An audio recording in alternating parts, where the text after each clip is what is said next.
Sabe o que Manchester United, Porto, Roma, Tottenham, Chelsea e alguns outros gigantes têm em comum nessa temporada? Eles estão fora da Champions League, mas não estão fora das competições europeias. Hoje é dia de falar de Liga Europa e Conference aqui no Rotas da Bola. Tudo sobre futebol internacional. Rotas da Bola.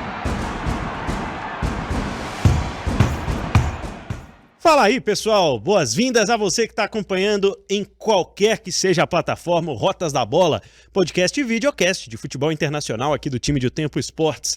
Eu sou o Pedro Abílio, nós estamos chegando ao episódio 147 e hoje vamos responder quais são os gigantes na briga pela Europa League e pela Conference. Na semana passada, no Rotas da Bola, a gente explicou como vai funcionar a fase de liga, a nova primeira fase dos 3 torneios continentais da UEFA. E dessa vez a gente está aqui para falar um pouco mais, né, especificamente sobre os clubes, já que espero eu, viu, Fred J, meu companheiro de bancada, que todos os ouvintes e espectadores do Rotas estejam craques em fase de liga. Tudo bom, Fred? Tudo bom, inclusive decorando os escudinhos, né? Nossa, aí foi difícil, viu? Escudos, países, Armênia, Cazaquistão, e por aí vai. É uma boa aula de geografia, Nossa, geopolítica, né? Cidades, estados que se desintegraram. Exatamente, história, né? Eu Muita história. precisei para fazer o cálculo ali de estabelecer, né? Como é que é viajar de Londres para o Cazaquistão. Tem um amigo nosso que vai fazer essa viagem aí. Rapaz, É chão. vai ser uma história de Libertadores na Conference League. Vai. Mas com distâncias menores que os clubes percorrem no Brasil várias vezes. É verdade. Tem isso também. Pessoal, a gente vai começar falando sobre a Europa League, a segunda competição do continente europeu. Eu coloquei na descrição desse episódio, Fred, que a Conference já está estabelecida e isso vai acontecendo aos poucos a Liga Europa está estabelecida e isso vai acontecendo aos poucos com a Conference. E acho que a vinda da Conference acabou valorizando um pouquinho a Liga Europa também. E tem a sensação que os clubes começam a olhar de forma um pouquinho diferente para essas outras competições da UEFA. Ó, para ser muito franco, a Liga Europa é muito legal. Sim. Ponto. Ela é muito legal. Ela não é a Champions League com aquela quantidade de grandes jogos que a gente conversou aqui no último episódio. Mas tem tradição, grandes estádios, é importantíssimo para o time que nem sempre consegue uma chegada tranquila à Champions League, porque o campeão vai para a Champions League. É importante para o time da segunda prateleira, podemos dizer assim, da Europa, porque vale uma taça, essa taça ela precisa ser valorizada, e vale para o grandão que precisa se explicar. E é esse desenho do grandão aí que normalmente faz com que a Liga Europa, às vezes, não tenha a valorização que ela deveria ter. Mas tá jogando na Liga Europa, azar, tá jogando lá, vai botar reserva, não tá nem aí. O Arsenal fez isso, o Manchester United, o Barcelona recentemente. Aí eu acho que isso tá começando a mudar. Tá começando. Isso tá mudando. Basta a gente ver a gana que o Liverpool jogou a última edição. É verdade. O Pedro, é taça continental. Ah tá, não é Champions League? É taça continental. É até mais difícil, eu acho, o grandão se explicar. Pô, fui lá, joguei, sério que eu fui eliminado? E a Conference tem uma situação que pra mim é bem mais legal em relação a todas diferentes, porque ela realmente privilegia a quantidade de países diferentes. Porque acaba que o ranking e afins dá uma mexida ali na Champions e na Liga Europa. Mas na Conference realmente abre a porta e faz com que não só a gente aprenda mais sobre geografia, geopolítica, mas abre as portas para o futebol europeu, para os clubes do futebol europeu de uma maneira diferente. E na minha avaliação, muita coisa que acontece na Conference tem reflexo nas seleções, a gente viu um pouco na Eurocopa. É verdade, acho que na Copa América também, se não fosse a Atalanta campeã, beleza, fez um campeonato italiano razoável, mas se não fosse o destaque que conquistou na Liga Europa, as competições internacionais seriam outras pro Ederson, volante brasileiro, e pro Scamacca, atacante da Itália. Foram grandes destaques, né, da classificação contra o Liverpool e da decisão contra o Bayer Leverkusen. Então acho que bons exemplos aí de que realmente ganham cada vez mais importância as segundas competições, ainda mais quando o Sevilha não tá na final. Aí fica mais legal ainda. Esse ano não tem Sevilha, Tá não. democrático, é verdade. Sevilha Tá aberto ano... o título na Liga Europa. Vamos lá, vamos começar aqui pela Liga Europa, portanto. Vamos com a fase de Liga, 36 equipes disputando principalmente, né, 24 posições que classificam até os playoffs, mas especialmente, né, aquelas posições ali do primeiro ao oitavo que vão direto para a fase oitavas de final. Vamos começar pela Inglaterra, Fred. Temos aqui Manchester United e Tottenham entre os principais, podemos dizer assim, e destacar aqui também os confrontos e, enfim, que está por vir aí para essas equipes. Primeiro ponto, você confia no Manchester United para jogar 2 competições na temporada ou ele vai ter que priorizar alguma delas? Porque já não começou tão bem o campeonato inglês, né? Na verdade são 4, né? Porque o Ten Hag, ele se sustenta muito nas conquistas de Copas. Inclusive, se não tivesse ganho a FA Cup na última temporada, talvez nem estivéssemos falando dele agora, né? Exatamente. Ele ganhou a Copa da Liga na primeira temporada, a terceira competição na Inglaterra, ganhou a FA Cup e meio que se sustenta. Inclusive a frase dele é que ele ganhou mais, tirando o Manchester City, ele que ganhou mais títulos. Menos, né? Dureza, hein? Dureza. Ué, mas ele que falou. Fui eu não, ele que falou. Eu não confio, não. Não confio. Porque começou a temporada com uma pressão brava. Quem viu o Manchester United e Liverpool viu que o patamar do futebol é outro. Uhum.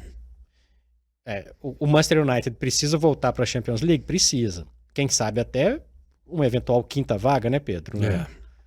Que não rolou nesse ano para os times ingleses, mas poderia ter rolado no ano passado, dependendo do desempenho. O Manchester United é pouquíssimo confiável. Não acho que fez uma janela, vamos dizer assim, que o mude de patamar do dia para a noite. Vai ser pressionado em todas as competições, inclusive na Copa da Liga. E aí cai aquela pergunta. Mas é a Liga Europa. Entra pra valer ou não entra?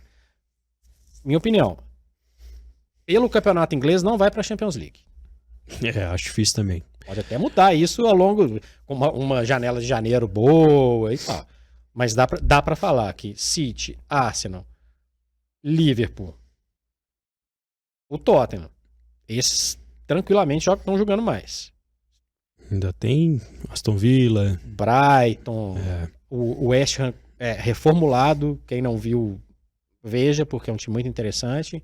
Tô falando aqui, sem fazer muita força, eu falei de 7 times que hoje, quando a gente tá gravando esse episódio, jogam mais bola que o Manchester United. Desculpa o tamanho, mas é isso. O negócio é que o Manchester United até fez uma boa janela de verão nesse início de temporada.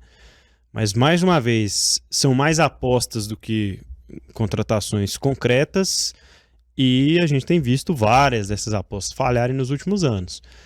Então, acho que ainda é um processo de reestruturação que começou de cima, né? Começa lá da venda das ações do clube e acho que ele vai demorar ainda um pouco para se refletir em campo nesse aspecto. A gente já tem visto alguma movimentação diferente. Eu, por exemplo, me surpreendi com a troca da lateral direita. Acho que, beleza, se trocar o Wan-Bissaka pelo Mazraoui, não é em 2024, 2025, lá uma gigantesca mudança. Mas eu achei significativa, por exemplo. Deixa eu te falar, Mazraoui e Delite. Se eles fossem acima da média, o Bayern não abriria a mão. Exatamente. Tá? Pode continuar. Isso, também não confio, também acho difícil. E o Manchester United tinha 35 times para ele pegar nessa primeira fase. E caiu no sorteio com o Porto em Portugal. Vai pegar Rangers em Old Trafford, Porto em Portugal, o PAOK em casa, o Fenerbahçe na Turquia, Esse é chato.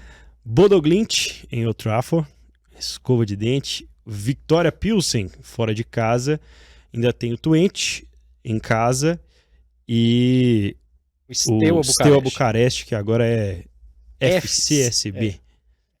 Sim. Quando você olha o Manchester United e fala essa turma aqui, Pô, vai ganhar fácil, né? tá tranquilo, vai ficar Se entre fosse os há 20 oito. anos atrás, quem sabe, né? Tranquilo, né?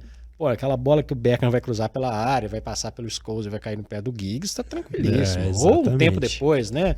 O Neville Do cruza, Rooney o Rooney pro Cristiano ajeita, o Cristiano Ronaldo e tal. Esse time aí, do Manchester United, sujeito a chuvas e trovoadas. Em condições normais, vamos ser muito franco, o pote 1, que em tese são os 8 favoritos para ficarem com as 8 vagas.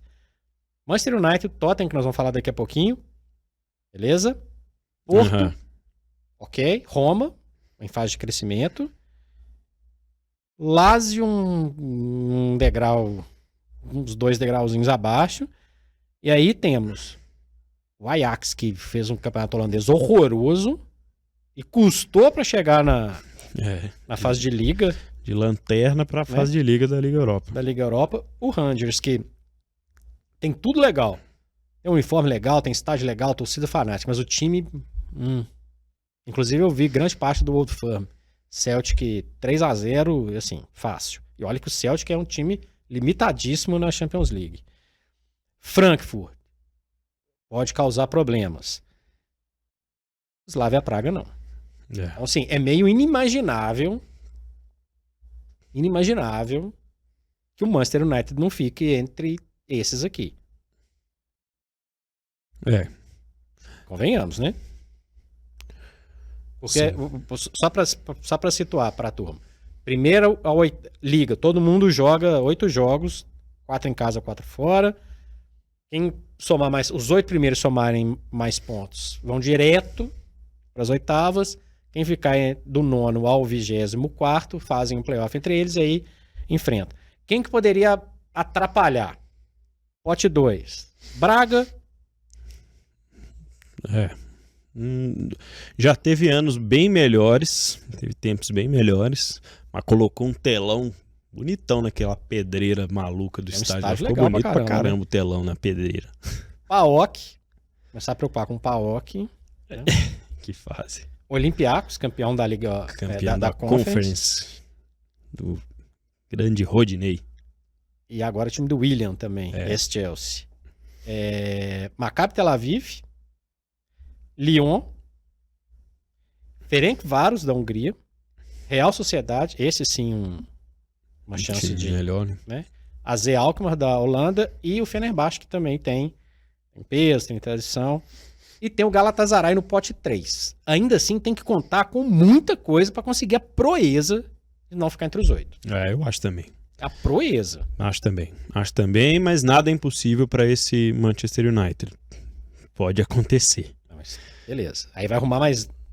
Não vai ser eliminado, né? Não vai ficar em 25º para trás. Provavelmente mas, vai assim, para o playoff se não acontecesse. Aí vai arrumar mais 2 datas, 2 jogos para a torcida ficar irritada e por aí vai. Certamente. Show de horrores, hein? Porque realmente mostrou muito pouca criatividade da temporada passada para cá para construir jogadas ofensivas, né? E tem dependido muito dos jogadores mais jovens para dar uma revigorada, porque os experientes já não estão rendendo quase nada. No Tottenham, eu já vejo um trabalho melhor consolidado em termos de ideia do que o treinador pensa e o que a gente vê em campo. Mas, ao mesmo tempo, a derrapada que o Tottenham deu do meio da temporada passada para frente deu uma assustada. Eu achei que estava mais no trilho do que realmente mostrou que estava. E agora é início de temporada, é normal que o time esteja com um entendimento técnico de jogo principalmente, mas também faço uma aposta um pouquinho pessimista. Eu acho que vai ficar entre os 8, mas não me surpreenderia se precisasse jogar playoff. Minha opinião, concordo que pode fazer algum tipo de bobagem, mas está num patamar acima do Manchester United. Sim. De jogo, sim. De jogo, tranquilamente. Quem viu o último jogo do Tottenham, quando a gente tá gravando, e na verdade vai ser quando for pro ar também, porque estamos falando numa data FIFA, foi Newcastle e Tottenham. Tottenham dominou o jogo a maior parte do tempo. Teve mais finalizações. Tem uma coisa até curiosa, né? Entre esses milhões de estatísticas que descobriram, que agora existe cada uma mais diferente que a outra, quantidade de toques dentro da área do adversário. Do adversário. Né? Sei lá quantos... Eu li isso e falei, bom, beleza. Foi 2-1 pro Newcastle, tá? Só pra gente entender um pouquinho. Entender que esse é o Tottenham. É o time que domina, que sai na frente, aí manda a bola na trave, aí, enfim. E o jogo foi muito bom. Vale mais pro Tottenham do que o Manchester United no eventual título da Liga Europa. Também acho. O Tottenham não ganha nada desde 2008. Pois é. Era uma Copa da Liga. Mas assim como o Manchester United vai estar em 4 frentes. Diz nosso técnico Andy que na segunda temporada ele sempre conquista um título. O negócio é falar isso lá no Celtic, o negócio é falar na Inglaterra. Mas eu gosto do estilo de jogo. Ele deu uma limpada no elenco também, né? Alguns jogadores que, né, fizeram temporadas meia boca, Emerson Royal entre eles, pegou o boné. Gosto muito do Maddison. O Son nem se fala. Bissouma joga muita bola. Kulusevski me agrada. Brennan Johnson me agrada. Vicário goleiro me agrada. E o Richarlison? Reserva. Vai entrar de vez em quando. Mas pra mim, cada vez menos... Na verdade, no Tottenham ele nunca foi protagonista de nada, né? Não. É um reserva. Ok, um batalhador e tal. Mas pra mim, não tem chance não, viu, Pedro? Eu acho que se o Tottenham encarar com a qualidade de jogo que tem, não me surpreenderia com bobagem, mas se classifica numa boa. Eu acho também. O time é bom. Mas vamos ver se vai ter elenco para encarar, porque em tese não pode abrir mão totalmente da Premier League também, né? Joga em casa com a Roma. Joga com o Rangers fora. O Rangers em casa pode fazer alguma gracinha, tá? Aliás, vale ressaltar que, assim, falei que o time é limitado, mas a ascensão do Rangers depois de despencar, né, de falir, despencar lá, todas as divisões da Escócia, né? Foi longe. Foi longe. Vai incomodar. AZ Alkmaar em casa, Ferencváros fora, Karabag, Pedro. Em casa, né? Vai jogar no Tottenham Hotspur Stadium, o Karabag. Galatasaray fora, esse é complicado. E aí temos o Elfsborg, da Dinamarca, e o Hoffen em casa e o Hoffenheim fora. Jogo bom, Tottenham e Roma. Interessantíssimo. A Roma que protagonizou uma das cenas mais legais da janela, que é a torcida indo na casa do Dybala, né? Agradecer por ele não ter ido para a Arábia Saudita. Permanece o Dybala, mas a Roma acho que permanece também, mas como uma incógnita, né, Fred? Aliás, sinceramente, esse pacotão dos 8 que eu falei aqui são 8 incógnitas, né? Uns mais do que outros. E vale muito pra Roma também, tá? Vale muito pra Roma. Vale muito, muito pro Ajax, apesar de eu achar que não vai longe. Vale muito pro Porto. Os times portugueses perderam protagonismo. Aí o Porto, um frequentador habitual da Champions League, jogando Liga Europa, tem camisa, tem tradição, é um adversário casca grossa. E vale. Também. Vale muito pra essa turma. Vale muito. E com esse formato novo, nada impede surpresas acontecerem, né? Com certeza. Vamos imaginar, é um campeonato que tem os 3 principais times turcos, que vale horrores pra eles. Horrores. Fenerbahçe, Galatasaray e Besiktas. São todos... E o Besiktas está no pote 4, tá? São todos times que podem fazer diferença jogando em casa, assim como o Rangers que eu falei. E repito, é limitado, mas em casa pode fazer diferença. Tem um Bilbao. E a final em São Mamés, nessa temporada. Casa do Bilbao. Final da Liga Europa, nesta temporada. Real Sociedade. Bom time também. Né? Tem o Anderlecht, que é tradicionalíssimo. Esses times jogando em casa, eles podem dar trabalho. E aí, Pedro? Aí eu sorteio, né, cara? O time ficou lá em 10º, tá? Vai jogar um playoff, vai jogar as oitavas. É numa dessa aí, recebe um grandão desses aí, faz um resultado em casa. É muito aberto, tá? O grandão não vai lá, Liga Europa. Sabe? Enfim. Mas vale dos mais tradicionais que eu falei, vale menos pro Manchester United. Mas deveria valer mais. Muito bem. Quer falar mais alguma coisa sobre a Liga Europa, Fred? Mais algum destaque aí? Eu acho que a Liga Europa ela pode significar o estabelecimento, Pedro, de algumas forças, alguns países que hoje são marginalizados ali de conquistas. A Turquia, que eu citei, a Grécia, o Olympiacos jogar lá não é brincadeira. E no momento em que nós estamos gravando este podcast, Turquia e Grécia ainda estão com a janela aberta. É aquele momento em que todo mundo já fechou a janela de transferência e fica a Turquia e a Grécia só olhando o que sobrou de rebote aí. Inclusive no Brasil. Inclusive no Brasil, inclusive no Manchester United, com o Galatasaray de olho no Casemiro. E nesse meio tempo o Osimhen tá lá. Chegou desse jeito aí. Nesse bolo. O Napoli não ficou, ninguém comprou. A janela já tinha fechado para todo mundo, o Galatasaray levou. Vai jogar com o Icardi, vai jogar com o Mertens. Bom time, hein? Bom time. É perigoso, viu? Perigoso. Então, acho que essas ligas marginalizadas, não no mau sentido, né? Perdão, te interrompi. Você falou Grécia, Turquia. Principalmente as duas. Sim. Grécia e Turquia. E eu ia falar da Holanda. São marginalizadas, mas não por... porque ficam em segundo, terceiro plano, né? Não tem força para competir. Uhum. Não tem força para competir numa Champions League. Mas nesse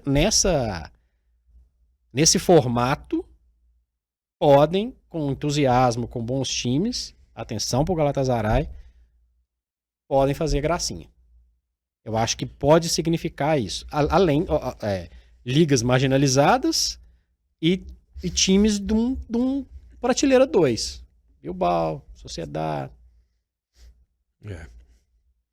E isso vai se invertendo na pirâmide aí do futebol europeu, porque daqui a pouco a gente vai falar da Conference, lá a liga marginalizada é a Premier League, que tem... Exatamente. Que tem um representante especial que a gente vai falar bastante aqui no Rotas ainda. Antes, nessa transição, deixa eu só trazer aqui uma informação que achei bem interessante. Na semana em que a gente está gravando esse podcast, a UEFA divulgou que estabelece, a partir da temporada atual, 24-25, um teto para preço dos ingressos de visitantes nas competições internacionais. Boa. É muito comum a gente ver brasileiros com experiência de Champions League falarem, né? Poxa, só o ingresso que é muito salgado, o ingresso é muito caro. Então, a partir dessa temporada, 60 euros ou R$370 aproximadamente o ingresso para Champions, para os visitantes, esse é o teto, o clube não pode exceder esse teto. 40 euros para assistir a Europa League como visitante, e aí estamos falando aqui de R$247 aproximadamente na cotação do dia dessa gravação. 20 euros na Conference. Para a temporada que vem, a Conference mantém os 20 euros, mais ou menos R$120, 120 e poucos reais. E aí a gente vai na Champions para 50 euros, abaixa 10 euros, o teto, R$309. Na Liga Europa, 35 euros, R$216. É muito mais fácil viajar na Europa do que viajar na América do Sul. Sim. Né? Mas isso vai fazer com que... Sabe essa turma que eu tô falando aqui? Uhum. Vai entupir estádio em outro lugar. Porque acesso por trem, passagem low cost, passagem com preço acessível, estádios acessíveis. Esses estádios dos grandalhões aqui, estádios mais centrais, por exemplo, Roma, que tem na Liga Europa, né? Uhum. Tem Lazio e Roma.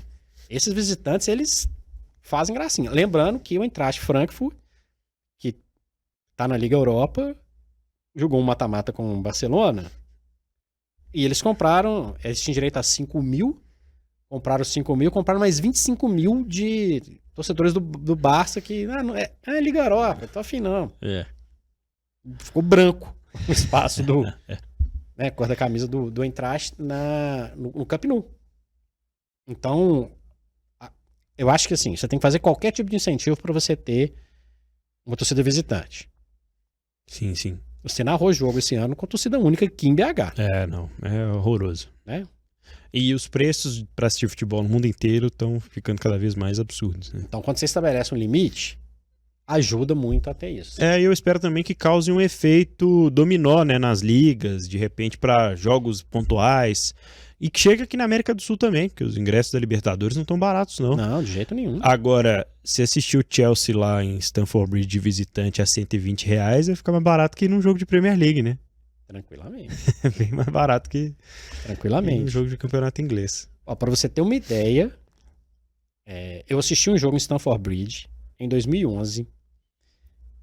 Dei a sorte de ver aquele time do Chelsea que era muito bacana. Tinha Lampard, Drogba, Peter Cech. Sim. Companhia limitada. Eu não comprei com antecedência, só pra gente ter um patamar aqui, tá? Não comprei com antecedência, porque era muito sócio, já tinha acabado e tal, e eu tava na cidade e eu falei, vou tentar. Chelsea quem? Chelsea e West Bromwich, Premier League. Falei, vou tentar quando eu estiver lá, e tinha. Comprei 1 ou 2 dias antes do jogo. 55 libras. 55 libras. Vou fazer a conta aqui hoje. Vou usar o apoio aqui, porque de cabeça não vai rolar. Hoje é 7 uns quebradinhos. Vamos lá, 55 vezes 7,05. R$388 hoje. Olha aí. Dava pra comprar pra 3 pessoas irem na Liga Muito Europa. caro. Mas é uma experiência. Na Conference, perdão. Né? É uma experiência única. Consegui ver um jogo de Premier League, um time grande. Sim. tiver... E lembrando que a gente tá fazendo essa brincadeira aqui agora com o ingresso de Premier League, mas é um incentivo pra torcida visitante, tá? Você ficar na torcida do Chelsea lá na arquibancada ainda continua. Esse é o valor que eu... Né, que lá de 2011... se tiver oportunidade, faça. É muito legal. Mas é caro. Exige muito planejamento até de quem tá morando na Europa, ganhando em euro e precisa viajar, e por isso a UEFA brilha aí nesse incentivo com os visitantes. Bom, vamos falar da Conference League, a terceira competição, que tem agora o Olympiacos como o seu dono, mas com uma equipe na disputa nessa temporada que vem de 2 finais perdidas, a Fiorentina, lá na Itália. A Viola, que ficou na 8ª posição no campeonato italiano na temporada passada, campeonato italiano que foi um dos que herdaram, né, a 5ª vaga para a Champions, e diria que está até em ascensão, né? A temporada passada já não foi tão boa, mas na temporada retrasada o campeonato italiano mostrou muito futebol legal e muitos times avançando nas competições europeias, além, né, de estar naquela ocasião vindo de um título europeu com a seleção. Mas a Conference League, Fred, tem aí 3 edições, estamos chegando à 4ª, já é um torneio bem estabelecido, mas é muito diverso, né? Muito dinâmico, e se você falou de países marginalizados, eles são quem dominam, né? São eles que fazem o centro aí dessa terceira competição. É que a proporção é diferente. A Premier League tem uma vaga, a Inglaterra, né? A Inglaterra tem uma vaga, ponto. É isso. Então, tem países que tem mais de uma vaga, né, pelo sistema de eliminação, né, tem um playoff para chegar na fase de liga, então é muito interessante. E também ajuda não só os marginalizados, como os marginalizados dentro do próprio país. É o caso da Fiorentina. A Fiorentina não estaria em nenhuma competição europeia. Verdade. Né? Perdeu as últimas finais, o West Ham e o Olympiacos, na ordem, 23 e 24. Recuperou um pouco do prestígio. Competição europeia, final europeia, meu. É isso. E 2 seguidas, né? 2 seguidas. Na hora... É assim que o Sevilha começou, viu, Fiorentina? Roma, né? Também perdeu 2 seguidas. É muito interessante ver essa recuperação. É uma equipe tradicionalíssima, já decidiu Champions League, tradicional, uniforme lindo, tem um monte de coisa bacana. Goleiro novo. Davi De Gea, depois de uma temporada parado. E que brilhou, viu? Na classificação, né? Brilhou. Brilhou. A Fiorentina passou pela fase prévia, né, da Conference, e o De Gea pegou pênalti e tudo. O ex-goleiro do Manchester United da seleção espanhola, depois de uma temporada sem clube, voltou a atuar e agora é o goleiro da Fiorentina. Mas não tem como a gente não desmiuçar esse Chelsea, né, Fred? Vamos falar sobre o time de Londres, que vai enfrentar já nessa fase de liga, mesmo esquema, viu, gente? Vocês já estão craques aí, não precisa nem explicar de novo. 36 times e todas aquelas nuances. O Chelsea, favoritaço a estar entre os oitavos, que vão direto para as oitavas de final, vai jogar contra o Gent da Bélgica no Stamford Bridge. Aí ele joga contra a sensação alemã, né, o Heidenheim, que na temporada passada deu trabalho lá em Copas. Foi o time que, aliás, está na liderança da Bundesliga no momento em que estamos gravando em meio a uma data FIFA, né, junto com o Bayern de Munique. Da Alemanha, subiu recentemente para a Bundesliga. Astana, no Cazaquistão, viaja quase 5.000 quilômetros para fazer essa partida. O Chelsea, está aí a viagem de Libertadores que citei no início. Joga contra o Shamrock Rovers da Irlanda, esse jogo é em Stamford Bridge. Panathinaikos na Grécia e o Noah, o Futebol Clube Noah da Armênia, esse jogo também em casa. São os confrontos aí do Chelsea na fase de liga, na fase de liga, os 8 jogos. Ele vale ou não vale pro Chelsea? Eu, se fosse dirigente, daria valor. Eu queria ganhar. Mas não sei se o Chelsea vai colocar o foco. Descer do salto. Aí é que tá. É favorito disparado, né? Eu tô pagando pra ver o Jadon Sancho de uniforme sujo na Conference League. Enquanto isso, gente, enquanto a gente tava preparando para gravar esse episódio, o Pedro falou aqui, né, que ainda tem janela aberta na Turquia, etc e tal. E nesse momento, Jadon Sancho é jogador do Chelsea e Sterling é jogador do Arsenal. Talvez entre, né, os principais clubes, as mais aleatórias, né? Total. As mais aleatórias. Só pra gente lembrar disso. O Chelsea é mega, hiper, blaster, plus. Escolhe o que você quiser, favorito. Se julgar. Primeiro, se o Maresca conseguir escolher um 11 no elenco inchadão, que foi tema, inclusive, da nosso último episódio. Deveria encarar, tá? Deveria encarar. Sim. É muito assim, jogo no Cazaquistão, jogo contra o time da Armênia, time da Irlanda e o Cole Palmer, né? Passando por ali. Enzo Fernandes. O capitão que não deveria ser, Enzo Fernandes jogando. É o campeão do mundo.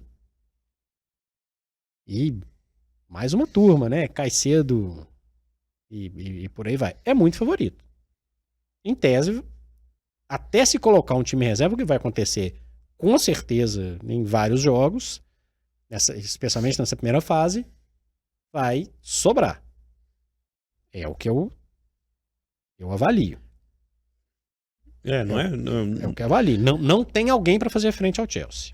Bom, a gente citou aqui os confrontos do Chelsea, né? Mas vamos falar também de outros clubes. Eu falei da Fiorentina, eu queria destacar o Real Betis, né? Que ficou em 7º em La Liga na temporada passada e começa a temporada 24-25 com Giovanni Lo Celso, argentino, ex-Tottenham no meio campo, e o Vitor Roque emprestado do Barcelona.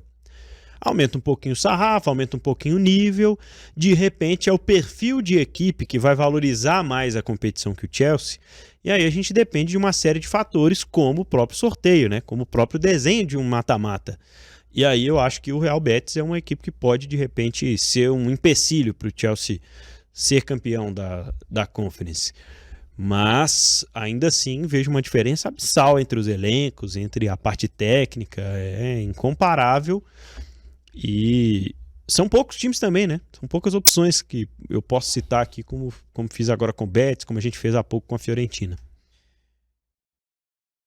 Imagina, o Lo Celso é um jogador que estava no Tottenham, que era um reserva que era utilizado raríssimas vezes.